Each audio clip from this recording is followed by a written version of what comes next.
We run from grief because loss scares us, yet our hearts reach towards grief because the broken parts want to mend. Brené Brown. Welcome, and I'm so glad that you're here.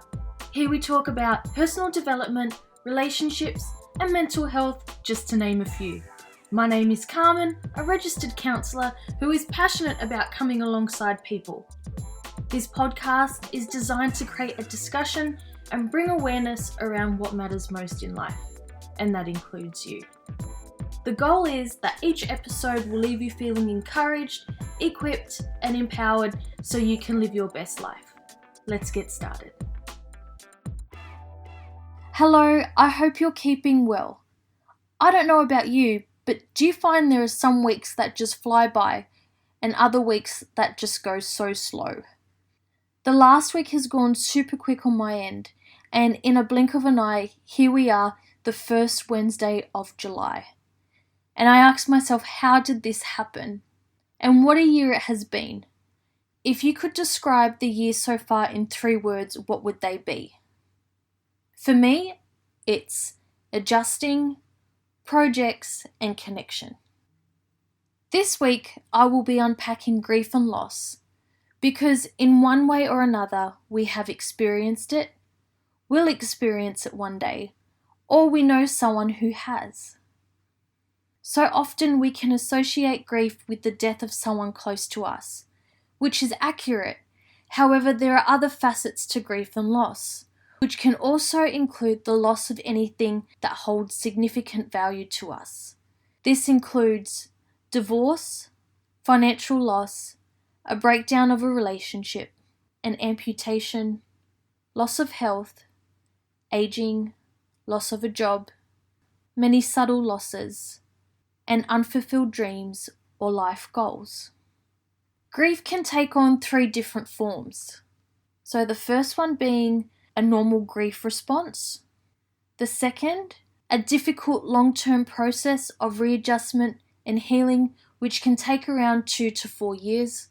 And the third, a pathological response that can occur when grieving is denied, distorted, or delayed. The 5 stages of loss, described by Kubler-Ross, can help make sense to what recovery can look like after loss. Stage 1 is shock, which can include feelings of numbness, distortion of perceptions, and expressions of intense feelings.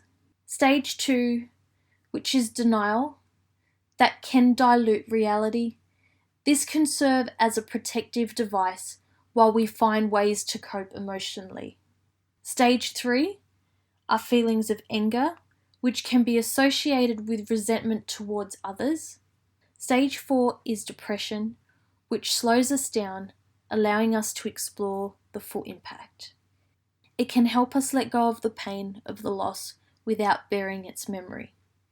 It manifests itself in physical distress, pain, guilt, remorse, loneliness, panic, and fear of the future, a loss of appetite, fatigue, and at times hyperactivity.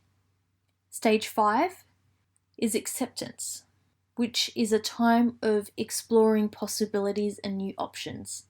New strengths are developed and a new way of living can now begin. The grieving person can look back and see what has taken place. Some practical tips that can help facilitate the grieving process are to practice self-care daily, talk about the loss, postpone major life decisions if possible, keep yourself busy, stay connected with others, write down your thoughts in a journal, eat well, exercise regularly, turn grief into creative energy, and if necessary, seek professional help. Seeking professional help may be essential when someone may fail to grieve or are unable to grieve appropriately. For example, if grief is delayed, the grieving process is hindered, and even when one has a sense of being stuck and is unable to transition forward. As you may have heard me say, life isn't meant to be navigated alone. And if you could identify with this episode, I encourage you to seek the support you deserve.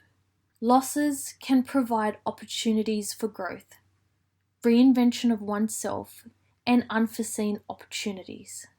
Keeping in mind, this by no means minimises the pain one has experienced or is experiencing, and the significance of what has or who has been lost. So that's it for today's episode. As always, I'm grateful for the opportunity to come alongside you. If you know someone who might benefit from hearing this episode, why not share it with them? For more content, head over to carmendebono.com.au, and I look forward to coming alongside you again next Wednesday.